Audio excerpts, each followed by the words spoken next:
Hi, we're at Itron Utility Week and we're capturing the last of the 3 Itron demos. So we've done gas, water, and we're now at electricity. We're going to skip the first half of it because there's another video that we did where we captured this demo, and Kevin here is going to show us the other use case, and I think we need to move on over a little bit, so it's over here, right? So actually the story involves 3 homes on a street, and so we have 3 residences, 3 meters.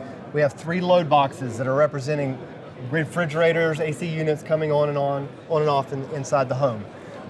We have a transformer that's one source of power. It's rated at 310 VA for our demo, and we have 3 meters that have load. So let me get that at a static point because we want to see the load rising as people come. You want to see fluctuation. We don't want to see fluctuation because we want to track that encroachment upon 310. Okay.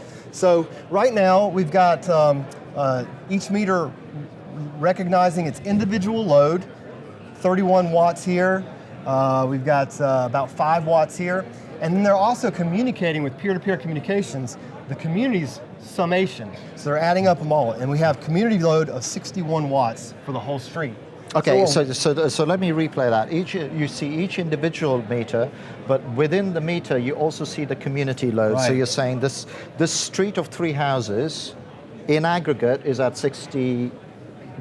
68 watts. 68, yeah. Right, yeah. So we're well under our transformers rating right now. Right. Everything is hunky-dory. Right. So this neighbor comes home from work and turns on the lights, the TV, gets comfortable for the evening, and they've increased their individual load, of course, and the community value has increased, and as we can see on all the meter faces. So that individual load is now 59, if I'm reading that right, correct. Right? And the community one is 119. Right. Right, okay. And it's being shown on the other meter displays because they're communicating that value and keeping in sync with each other.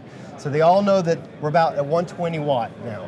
So are we going to try and break this now? We're going to break it. Right. Yeah, Cool. we're going to get it real interesting here in 1 second. So this guy comes home, turns the electric stove on, and begins cooking dinner. So we're increasing again an individual here, but the community value is now at, let's see, 212. Yep. And that's going to sync over. They're all going to be in sync. There's 212 there. So we're still communicating. We still are in sync. Still well under 310. All right, now, this box is plastic because I have a Wi-Fi switch inside of here. Right. And it represents an electrical vehicle charging station that has a Wi-Fi disconnect switch. Now, right. Whether by regulation or incentive, this customer is given the utility permission to be able to control it. Right. So, he's charging his vehicle. He wants to get to work in the morning, and everything's fine. So let's look. What are we at? Individual of 80? 80. And 234. 234 watts. Yeah. All right. 310 is our number we're looking for. I'll go ahead and ruin the suspense. Right. This guy comes home, adds some more load to the street. Now watch. Our light here, it's red, it's lit, the car's charging.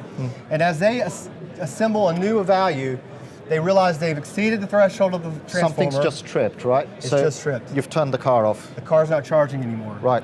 Because we were causing loss of life on our transformer. Yeah. The meters have now disabled that car that's charging in the garage. And because that was in this scenario, it's a permission-based thing. Say, hey, you can turn my car off. Right.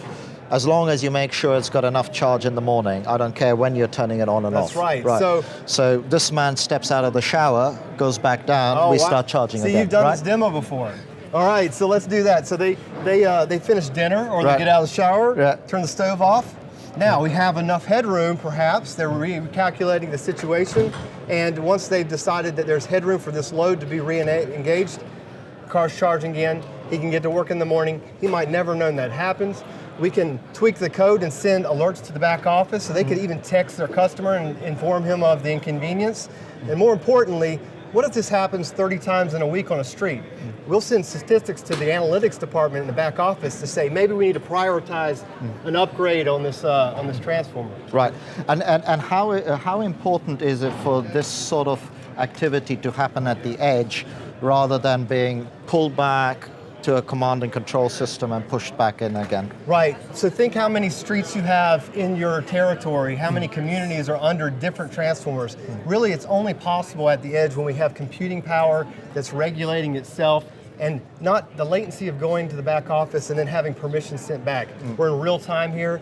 We could have more loads that we could just turn on and off. This is a simple example, and a round robin could be in place. It's just proof of concept of really an incredible opportunity. And then while we're here, is that box over there one more thing we want to talk about? Yeah, let's take a look at it. So this is a cap bank controller. It's a distribution automation device. It's sort of an older model. It doesn't know anything about Riva or meshes or IPv6. But we've made it smarter with our Riva DA gateway here. Now, this is running a special application that is speaking Modbus protocol. And that's not a metering protocol. It's specific to this class of device. And so we can command it.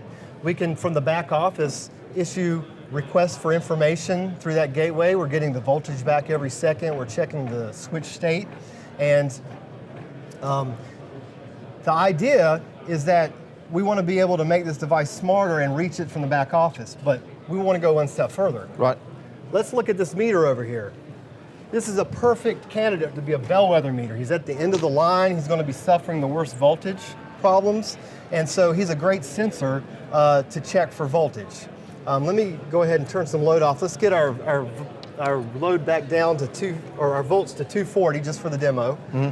Now, he's got an app that's running and reading that 1 second data off of the metrology, and he's checking for voltage. He's programmed to ask for help to that cap bank controller when his voltage sags below a certain threshold. Right. So that then maintains the quality and frequency control. It releases the charge onto the line and restores voltage when there's a suffrage. So I have a Variac here. It's powering the whole board. Everything's powered and plugged right into this thing. And I'm going to drop the voltage down to 205. So let's turn this down. We see the voltage is dropped. And over here, when that realizes it's fallen below threshold and needs help to restore proper quality, it sends a command over to our DA gateway, but then through Modbus, a legacy sort of DA kind of protocol, tells it to close in. And then we get a status update in the back office. I restore the voltage with the Variac, and it opens back. And it's just automated. Again, another example of edge intelligence without any back office permission or. And listen, we know how hard it is to put something like this in a trade show environment, and the wireless and the controllers have been going up and down, but that's been great. Thanks so much for taking the time to demo, and thank you very much for watching. Just wanted to capture some of these live use cases that are being shown here at the event, and we got to stop because everybody's breaking down and the show is finished. Thanks again for watching.